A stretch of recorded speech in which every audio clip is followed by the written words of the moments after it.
as promised, here's the video of Dubai that you see in commercial, that you tell people that this is where I live, the city that always glitters. And yes, no matter how factual you get, this is what you show people because they're really proud of it.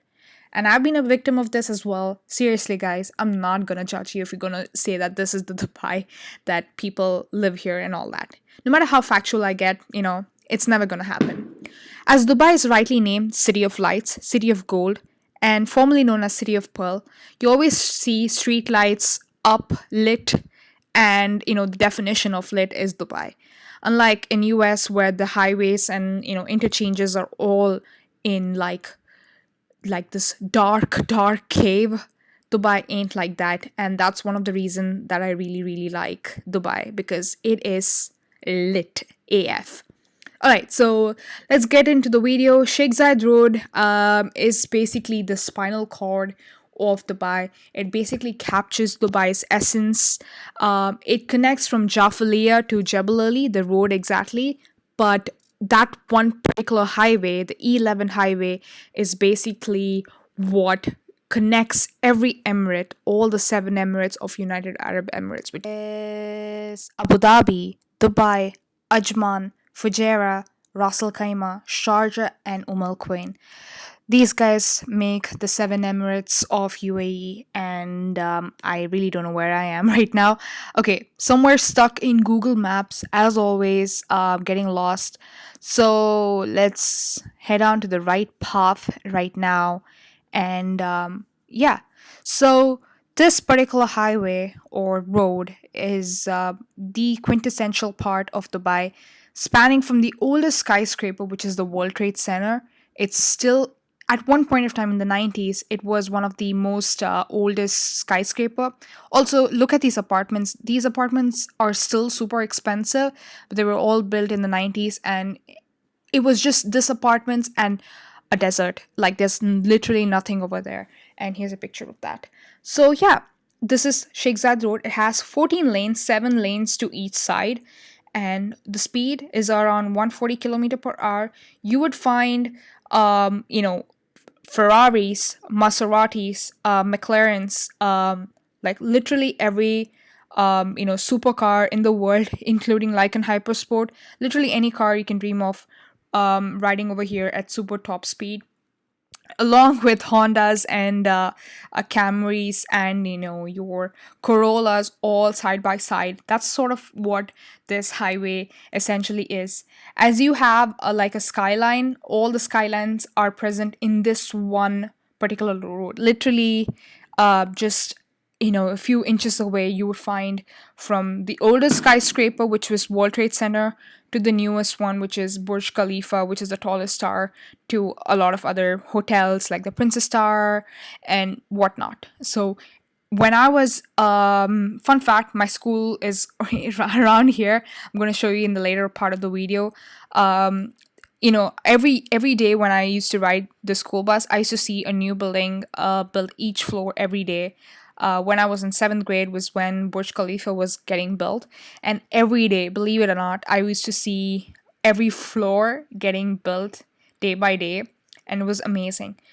This road is also part of the metro, which is the red line. And you can see here that, literally any time when people come here, you have to stop here and just take a ride either through the metro or take a local taxi, or if you have friends here, just take a ride to this extremely important destination of Dubai. Literally, the whole commercialization, if you see Bar Dubai Dera, they were all commercialized, but not to such an extent as Sheikh Zayed Road, with all these skyscrapers. Not many people actually live here. There are many office buildings and offices as well, but no residential towers. Although they do exist, they are extremely expensive because of the crazy high rents, because of the skyline, obviously. So it's kind of like the Manhattan versus Brooklyn and Queens sort of a feel. So that's sort of what this particular stretch represents. And if you keep going straight ahead or further north of this road, you will reach Abu Dhabi. There you go, that's Burj Khalifa, standing tall, glittering in its sunshine, and it's so beautiful, you guys. Like, fun fact, I've actually never been to the top of the Burj Khalifa. So if I ever go there next time, I'm gonna go to the top. But what the hell? So yeah, so Burj Khalifa, this is again, a both Sheikh Zayed Road and a couple of highways are the home to the most complicated interchanges. Obviously, it is not as simple as some of the exits. Like if you take an exit, you keep going on and on and on, and then you have to take another exit to come back to the same road. So in terms of the interchanges, they are extremely complicated. In terms, it looks like the most complicated part of the circuitry of the road. So as you keep going north, you see lesser buildings. They're not as close as spaced as to each other.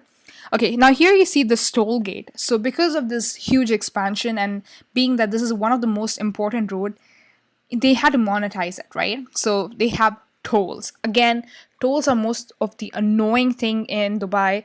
Literally any famous road, Maktoum Bridge, Sheikh Zayed Road, Gurud Bridge, literally anything with the most number of user traffic has a toll gate, and it's not very cheap as well. It's like 4 dirhams, which is almost close to $1 per the time you actually end up going under the toll gate. So it's actually not very cheap, and in a span of like a few kilometers or miles, you actually might end up having like 3 or 4 toll gates. So you have to spend like around $5 or 15 dirhams, which again is not sustainable on the longer run. But again, people don't really care because there's no other way, because like I said, this road is one of the most important road. Now in the picture you see that it's all glittery, but here you see all that it's not very clear, because Dubai again is a desert, so you would find sandstorms very frequently, so it's very hazy. So the pictures that you take, usually you need to time it right, because if you're going in the summer, which most people go during for a vacation or in general to visit, you would find sandstorms over sandstorms over sandstorms. Actually, sandstorms are pretty like not very season wise. So like you would find it during summer, you would find it during winter. So it's mostly very hazy for most part of the times. And if you want to know how sandstorms are, they are extremely strong. It's not like you can just walk in and ignore it. You would find sand in your mouth just when you're breathing, like the small silty sand.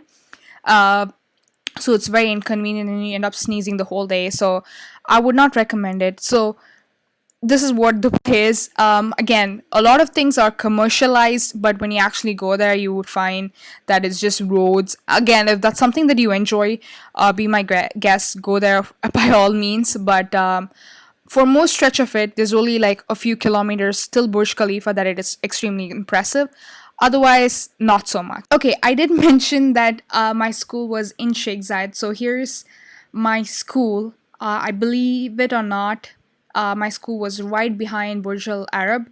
Every day I used to see the skyline. It's super impressive. And there you go. This is my school. I hated every minute of my high school experience over here, and middle school, part of middle school. And right now I'm like, oh, old school memories, so beautiful. But when I was there, I hated every minute of it. So here's Burj Khalifa. I keep saying Burj Al Arab. Burj Khalifa, the tallest tower in the world. Also, if you have noticed, Dubai skyline kind of is like a middle finger, with Burj Khalifa being the middle finger. So it's kind of like, it's showing the middle finger to the whole world. Iconic and are ironic, both at the same time.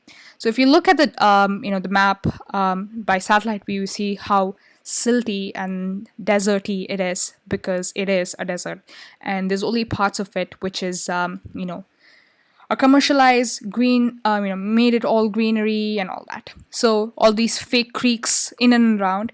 So here's another place called the Dubai Creek.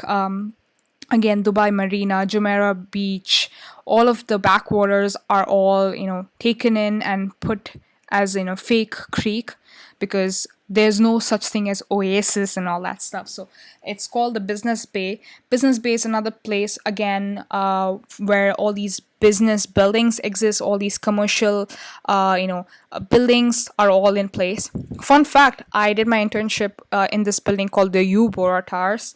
It was on the 21st, or I think it was the 50th floor. I don't remember, but it was super fun. I was scared every time I would go in up in the elevator. So now this is the real view of Sheikh Zayed Road during peak traffic, or literally during the normal time. The videos that was previously shown were something during probably the weekend or during early hours, but usually you would find a lot of traffic here, moving inch by inch by inch by inch. So you can imagine how much monetary gain you would get through the toll gates, because it is annoying and frustrating, but there's no other way because this is one of the main roads. Again, it's really fun to ride through this road. I'm not gonna lie, it is every time you drive around here, you feel this proud moment of how far Dubai has come along from from a desert to like this skyscrapery place. But traffic is super frustrating, and people obey laws over here, but yeah, it's really frustrating. So that's why people ride the metro as well. The metro again spans around the whole of Sheikh Zayed Road and parts of Jebel Ali and the other parts of the town like Bar Dubai and Karama, which were in the earlier videos, all the way to the airport. So yeah, so the metro is super convenient. Again, it gets really, really, really crowded during peak hours, as all metros are, and it's not very cheap. Like over here, the New York MTA and everything is pretty cheap, but comparatively, Dubai Metro isn't. And if you were to take a tram to the Jumeirah side of it, it is really, really expensive. So I'm not sure why that is, but that's the way it operates over here. And if you are lucky to take the window seat, like basically the back or the front of the metro, you can pretty much see the entire city without any crowd, and you can take a lot of pictures. So pro tip for over there. So yeah, again to this Jebel Ali, Sheikh Zayed Road, a wonderful journey really. Like I know I'm going on and on about Sheikh Zayed Road, but I just want to emphasize how important it is, because it really is the best road. Like any person, if you want to ever drive over here, it is a road like never before. I just love driving here. As well as, I mean, there are roads in California like the CA1. I'm sure they're like really awesome roads, but no road would equal Sheikh Zayed Road according to me. I don't know, maybe I am biased because it's home for me, but I don't know. If you ever go there, guys, let me know down in the comments, or if you actually like this video, let me know down in the comments how you felt about the whole video and what parts of it you like, don't like. I don't know. So it's pretty much a straight road. There's no bumps and stuff, because it's not very I know flat earthers will be like, the earth is flat, that's why it's kind of flat, but it's pretty much a straight road, like straight ahead. There's no curves and all that. So here on the side you see all these flowers, fake flowers, beautiful roads, and as you go straight, you would find that the journey is to the Sheikh Zayed Road to Gubeba bus station, where we first saw the video where my first home was. So you can pretty much see the kind of difference between the roads from the Sheikh Zayed part of the road to this part of the road. So it's kind of amazing. So again, hopefully you like this video. Do check my previous video as well, so that you get more context about what how different parts of Dubai is. So it ends at Happiness Street, because Sheikh Zayed ends at Happiness Street. So once you exit out of Sheikh Zayed Road, your happiness is pretty much done. So here's Janan again, where we first saw. So yeah, that is all, y'all. Yeah, I'm pretty much done here. So anyways, hopefully you like this video. Do let me know down in the comments below. Like, share, and subscribe to my channel, because I really need a lot of subscribers, you guys. Thank you so much for supporting this channel, and that is all, y'all. See you later in another video. Bye. Seriously, subscribe though. Bye.